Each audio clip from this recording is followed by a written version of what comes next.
नमस्कार, स्वागत है आप सभी का मेरे चैनल स्पेशल एजुकेशन नीड्स में। कल की हम वीडियो में हमने डिस्कस किया था assessment conventional meaning and constructive perspective, जिसमें से हमने पूरा चैप्टर नहीं किया था। आधा ही हो पाया था क्योंकि टॉपिक काफ़ी बड़ा है, तो इसलिए आधा ही हुआ था। तो आज के इस वीडियो में जो बचा हुआ पार्ट है उसके बारे में हम डिटेल से चर्चा करेंगे। तो हमने उसमें ये चर्चा किया था कि असेसमेंट क्या है पिछली वीडियो में, कन्वेंशनल मीनिंग ऑफ असेसमेंट क्या है और कंस्ट्रक्टिव पर्सपेक्टिव क्या है, इसके बारे में हमने चर्चा की थी। तो आइए जानते हैं आगे के जो बचा हुआ पार्ट है वो क्या है। तो सबसे पहले ओरिजिन जो है, John dB idea of constructivism, मतलब जॉन डीबी ने कंस्ट्रक्टिविज्म का आइडिया दिया है। और इसके अलावा है जीन प्याजे।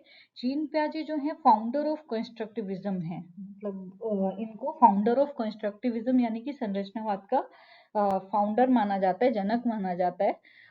और इन्होंने कॉग्निटिव पर्सपेक्टिव पे दिया है। लेव वाइगोस्की हैं जिन्होंने सोशल कंस्ट्रक्टिविज्म डेवलप किया, और इनकी जो थ्योरी है सोशल पर्सपेक्टिव पे है। तो ये हमारे 3 कंस्ट्रक्टिविज्म के राइटर हैं, या हम कह सकते हैं मतलब फाउंडर भी है, और कहीं ना कहीं इनका बहुत ज़्यादा योगदान है कंस्ट्रक्टिविज्म में। टाइप्स देखें अगर हम कंस्ट्रक्टिविज्म की, तो पहला जो टाइप्स है कॉग्निटिव कंस्ट्रक्टिविज्म जो प्याजे ने दिया है, और दूसरा टाइप्स है सोशल कंस्ट्रक्टिविज्म जो वाइगोस्की ने दिया है। प्याजे ने ज्यादातर बच्चे की मानसिक विकास की संज्ञानात्मक विकास की पर फोकस किया कि बच्चा मतलब जो भी चीजें सीखता है या कॉन्सेप्ट फॉर्मेशन होता है बच्चे का, जो भी लर्निंग होती है वो उसके शारीरिक मानसिक सामाजिक विकास के थ्रू होती है। लेकिन जो वाइगोस्की हैं उनका मानना है कि बच्चा अगर जितना ज्यादा इंटरेक्शन करता है, टीचर स्टूडेंट के बीच का जो रिलेशनशिप होता है, इंटरेक्शन होता है उन दोनों के बीच और स्टूडेंट का स्टूडेंट के बीच, उससे बच्चे का सोशलाइजेशन ज़्यादा अच्छे तरीके से होता है। तो इसमें मतलब जो इन्होंने स्ट्रक्चर दिया है प्याजे ने, वो इन्होंने इंडिविजुअल के लिए दिया है कि बच्चा अपने मतलब जो भी उसका विकास होता है वो खुद के वजह से होता है। जो भी उसका शारीरिक मानसिक और जो भी विकास होता है वो उसकी वजह से, जो भी चीजें उसमें डेवलप होती हैं वो उनकी वजह से होती हैं।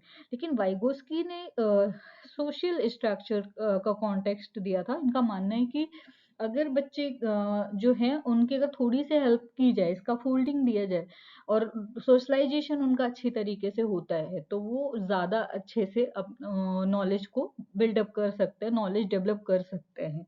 इन्होंने जो अंडरस्टैंडिंग दी थी वो इन्होंने माना है कि अंडरस्टैंडिंग जो है इन्वेंट है। लेकिन वाइगोस्की का मानना है understanding is social in origin, मतलब जो अंडरस्टैंडिंग है वो सोशल है। जितना ज़्यादा हम सोशलाइजेशन हमारा होता है, समाज के साथ मिलते जुलते हैं, इंटरेक्शन करते हैं, उतना ज़्यादा हमारी अंडरस्टैंडिंग बढ़ती है। प्याजे का मानना है इंडिविजुअल रिएक्शन टू एक्सपीरियंस। इनका मानना है कि जो भी हमारा इंडिविजुअल रिएक्शन होता है उसी के थ्रू एक्सपीरियंस आता है। लेकिन वाइगोस्की का मानना है कि हम जितना ज़्यादा दूसरों से इंटरेक्शन करते हैं, दूसरों से अंतःक्रिया करते हैं, उतना ज़्यादा हम सीखते हैं। प्याजे का मानना है कि लर्नर बिल्ड नॉलेज विथ स्केमाटा, मतलब इनका मानना है कि जो लर्नर है वो स्केमाटा के थ्रू अपनी नॉलेज को बिल्ड करता है। लेकिन वाइगोस्की का मानना है कि लर्नर बिल्ड नॉलेज थ्रू इसका फोल्डिंग। अगर बच्चे की थोड़ी सी हेल्प की जाए, इसका फोल्डिंग दी जाए, तो वो अपनी नॉलेज को खुद बिल्ड कर सकता है। अब हम देखेंगे डिफरेंस क्या है, difference between traditional and constructivist classroom. तो जो traditional class versus constructivist classroom जो होती हैं उनके बारे में देखेंगे। तो सबसे पहला जो है ट्रेडिशनल क्लास का देखते हैं। इसमें जो कैरिकुलम है वो curriculum is presented part two whole with the emphasis on the basic skills. इसमें जो भी कैरिकुलम होता है वो क्या होता है, पार्ट टू होल होता है। पहले पार्ट फिर पूरा भाग बताया जाता है, और ये बेसिक स्किल्स पर ज़्यादा जोर देता है। लेकिन जो कंस्ट्रक्टिविस्ट क्लासरूम होती है उसमें curriculum is presented whole to part. जैसे कि ट्रेडिशनल क्लासरूम में हमने देखा कि पार्ट टू होल है, लेकिन इसमें क्या है, होल टू पार्ट। पहले पूरा फिर उसका छोटे-छोटे टुकड़े डिवाइड करते हैं, फिर पढ़ाते हैं कोई भी चीज़।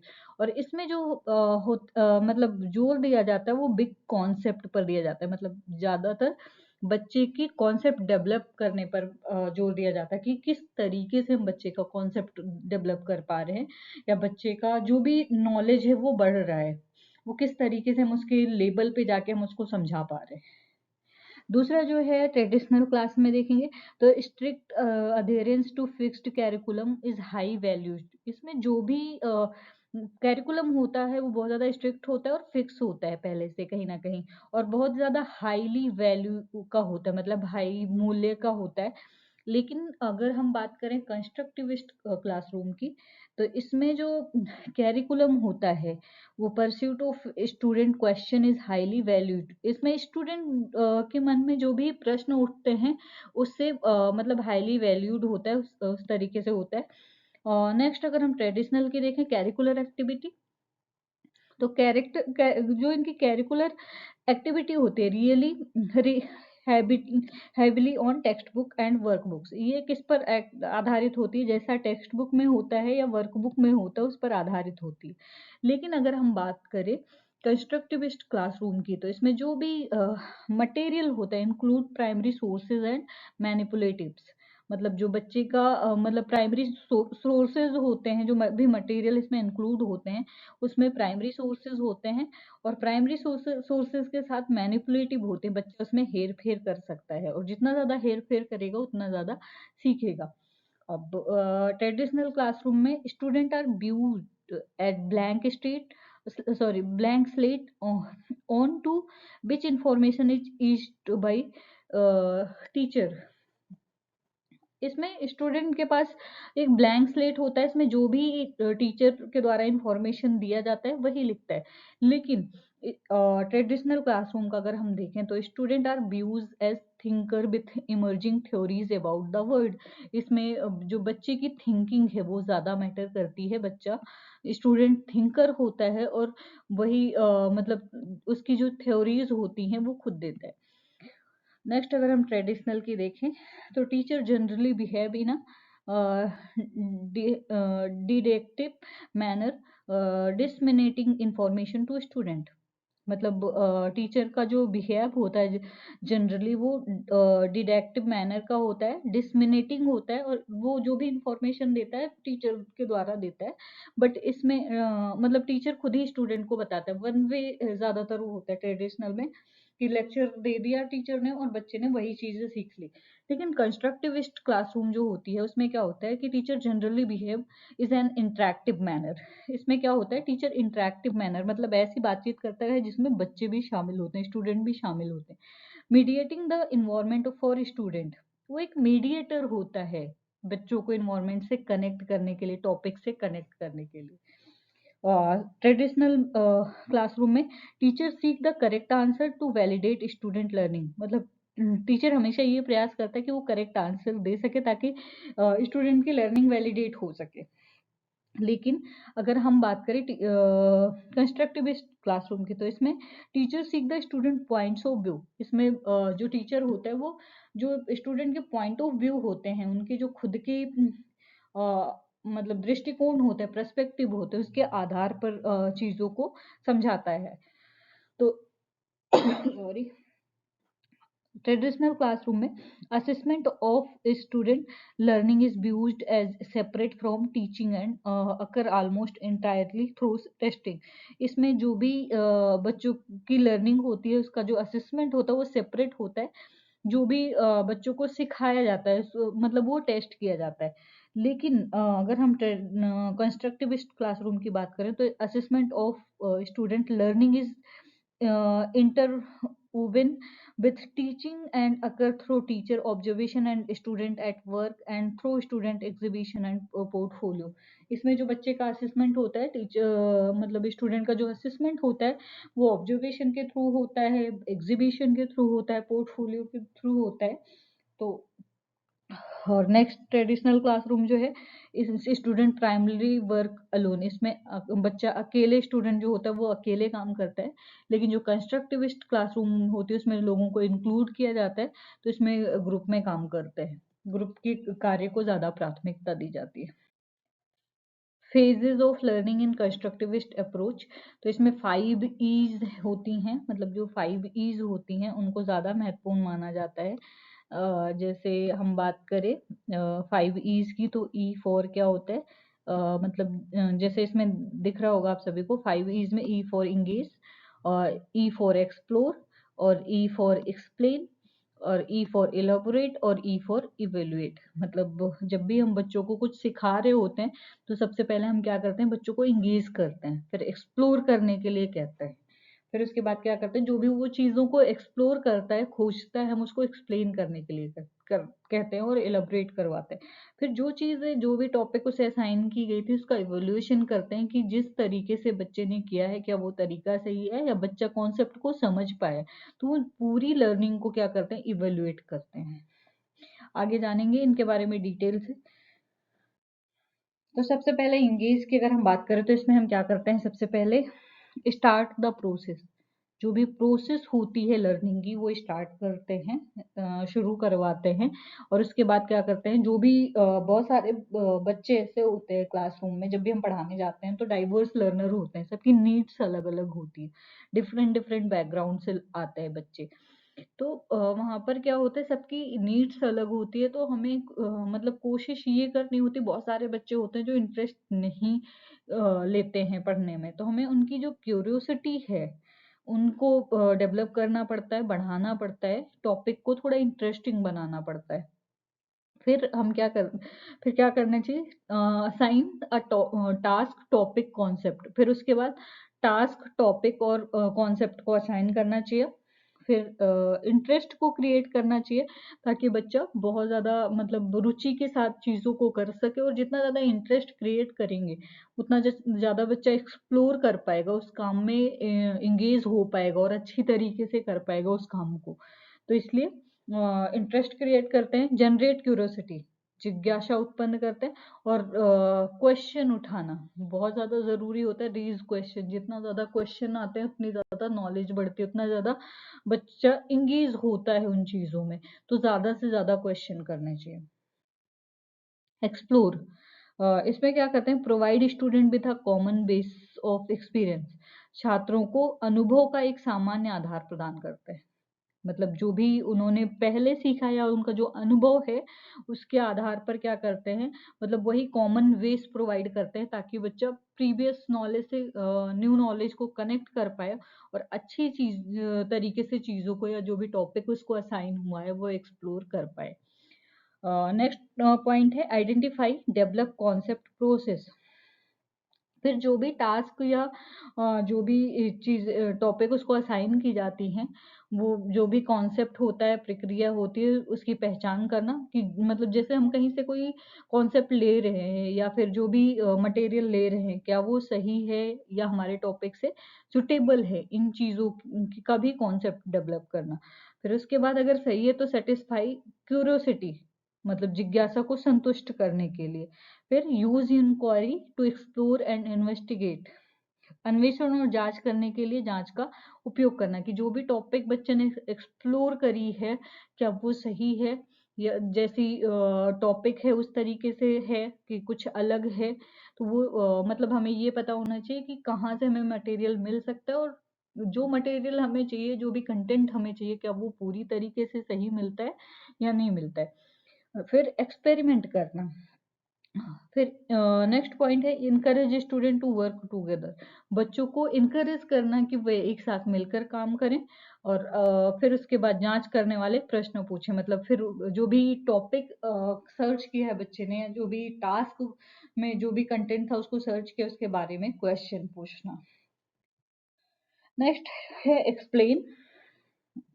अब बात आती है कि जब एक्सप्लेन करने की बारी आती है, तो बच्चों को क्या opportunity to verbalise student conceptual understanding, छात्रों की वैचारिक समझ को मौखिक बनाने के अवसर, मतलब जो भी उन्होंने एक्सप्लोर करा है उसको वर्बलाइज करना, मतलब मौखिक रूप से एक्सप्रेस करवाने के लिए बोलना चाहिए, ताकि जितना ज़्यादा वो एक्सप्रेस करेंगे कम्युनिकेशन स्किल्स बढ़ेगी, और जितना ज़्यादा सीखेंगे उतना कम्युनिकेशन स्किल्स बढ़ेगी, उतनी ज़्यादा स्किल्स आती हैं, एक्सपीरियंस आते हैं।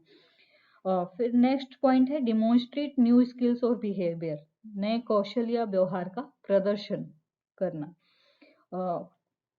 धीरे धीरे जितना ज्यादा एक्सप्लेन करता है, नई स्किल्स और नए बिहेवियर को बच्चा एक्वायर कर लेता है। Next point, introduce formal terms, define and explanation for the concept, अवधारणा के लिए औपचारिक शब्द, परिभाषाओं और स्पष्टीकरण का परिचय देना।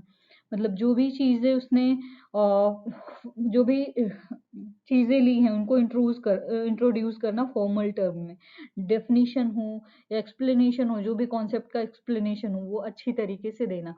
और उसके बाद जस्टिफिकेशन और क्लियरिफिकेशन पूछना कि मतलब जो भी चीजें हमने एक्सप्लेन करी है क्या वो सही है, जस्टिफाई है। तो ये भी क्वेश्चन कर सकते हैं ताकि बच्चा और ज्यादा इंटरेस्ट ले चीजों को करने के लिए। नेक्स्ट पॉइंट है elaborate, extend student concept, conceptual understanding, छात्रों की वैचारिक समझ का विस्तार। इसमें इंफॉर्मेशन जो भी बच्चे ने लाई है या डिटेल लाई है वो एक्सप्लेन कर पा रहे हैं एग्जाम्पल के साथ, और या फिर अपने एक्सपीरियंस के साथ कनेक्ट कर पा रहे कि नहीं कर पा रहे। तो इसमें हम क्या चेक करते हैं, बच्चे की जो कॉन्सेप्चुअल अंडरस्टैंडिंग है, मतलब जो समझ है उसकी किसी भी अवधारणा को लेके, किसी भी टॉपिक को लेके उसकी डिटेल को जानता है वो, उसको एक्सप्लेन कर सकता है एग्जाम्पल के थ्रू। तो उसमें कॉन्सेप्ट कितना डेवलप हुआ है या किसी चीज के प्रति कितना कॉन्सेप्ट फॉर्मेशन कर सकता है। इवोल्यूशन में हमें क्या करना चाहिए, सबसे पहले तो लर्नर को इनकरेज करना चाहिए, जो भी उन्होंने अंडरस्टैंडिंग और एबिलिटी से उन्होंने मतलब अपनी क्षमताओं तक पहुंच बनाई है या पहुंचे हैं, उसके लिए हमें क्या करना चाहिए, सबसे पहले तो जो भी लर्नर हैं उनको इनकरेज करना चाहिए, उनको प्रोत्साहित करना चाहिए, ताकि वो जब भी कोई और टास्क मिले तो इंगेज होके अच्छे से काम कर पाए, अच्छे से एक्सप्लोर कर पाए, अच्छे से एक्सप्लेन कर पाए। फिर हमें बच्चों की मतलब access student knowledge and skills, उनकी जो नॉलेज और स्किल्स हैं उनका इवेल्यूशन करना चाहिए। और क्वेश्चन ऐसे होने चाहिए कि ओपन एंडेड क्वेश्चन हो जिसमें बच्चे अपनी राय दे सके, ना कि क्लोज एंडेड। तो ओपन एंडेड क्वेश्चन होने चाहिए जिसमें बच्चा अपनी राय दे सके।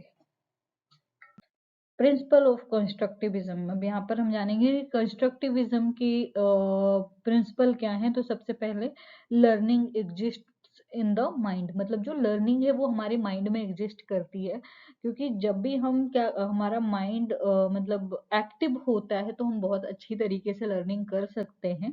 तो हमेशा जो लर्निंग है वो कहीं ना कहीं जब भी हम कोई चीज़ एक्वायर करते हैं फिर उसे अच्छे से स्टोर करते हैं, इनकोडिंग करके स्टोर करते हैं, तो जब भी ज़रूरत पड़ती है तो हम उसको रिट्राइबल कर सकते हैं।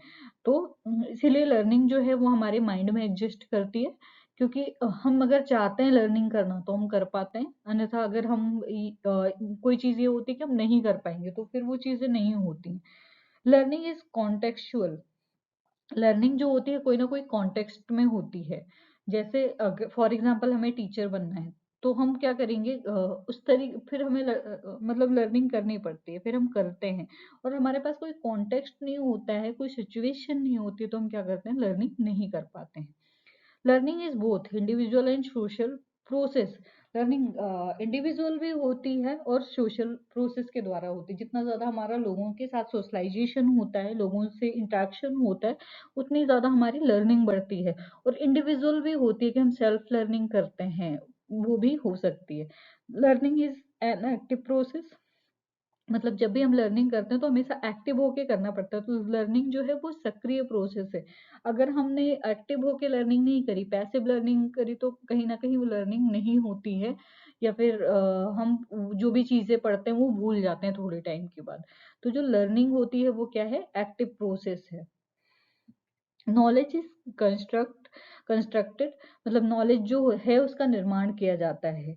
क्योंकि मतलब जो हमारा प्रीवियस लर्निंग होती है, प्रीवियस आधार होता है, उसके आधार पर हम क्या करते हैं, न्यू नॉलेज को बिल्ड करते हैं, न्यू नॉलेज को का निर्माण करते हैं। Elements of constructivism, constructivist learning.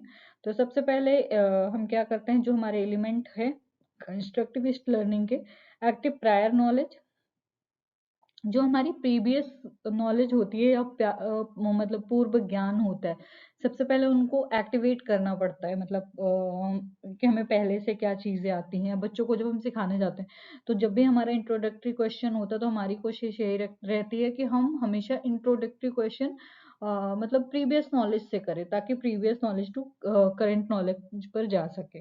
तो हमें क्या करना पड़ता है, जो भी बच्चे की प्रीवियस नॉलेज होती है उसको एक्टिवेट करना पड़ता है।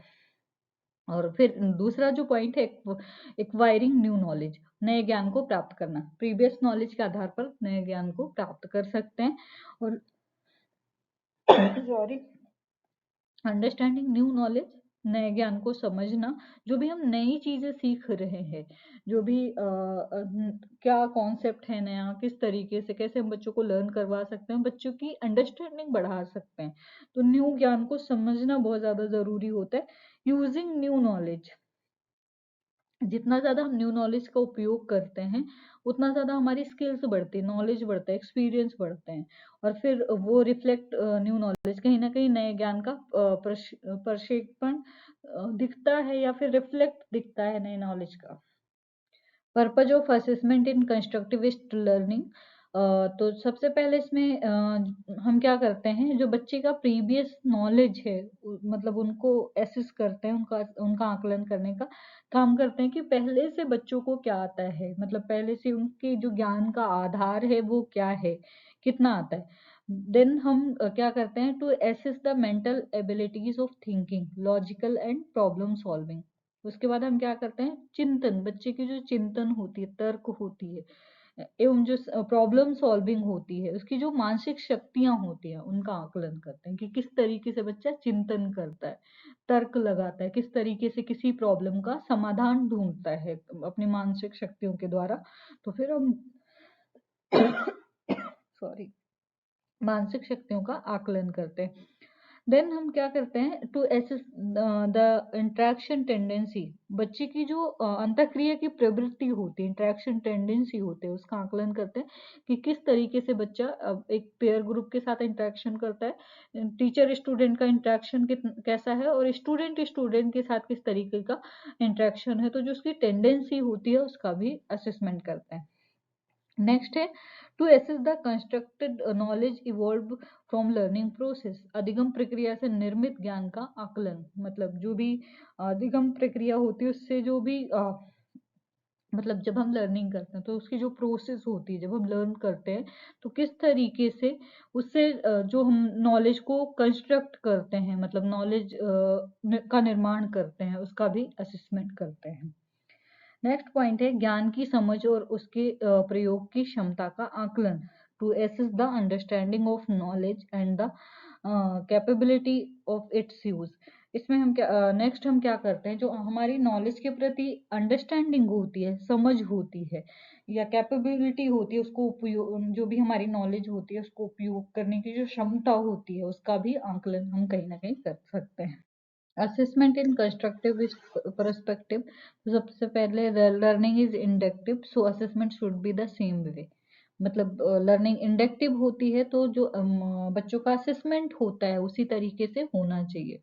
नेक्स्ट जो पॉइंट है, multiple perspective and representation of concept content permissible, मतलब कई दृष्टिकोण होते हैं और अवधारणाएं होती है, सामग्री के प्रतिनिधित्व की अनुमति। तो मतलब मल्टीपल पर्सपेक्टिव होते हैं, तो उसी प्रकार से जो भी कॉन्सेप्ट किस तरीके से बच्चा रिप्रेजेंट करता है, डिफरेंट वे में देखना चाहिए। नेक्स्ट पॉइंट है, learner construct their own meaning, let them create their own way. मतलब हमें जो शिक्षार्थी है वो मतलब अपने अर्थ का निर्माण खुद करते हैं, तो उन्हें हमें अपना रास्ता बनाने देना चाहिए, जैसे वो मैनिपुलेट कर सके चीजों को, डिस्कवर कर सके, और उसके बाद वो खुद की जो नॉलेज है उसका निर्माण कर सके।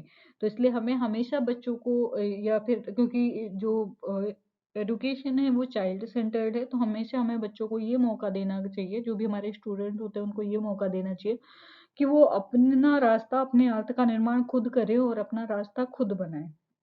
New learning build new learning build on prior knowledge need to connect it.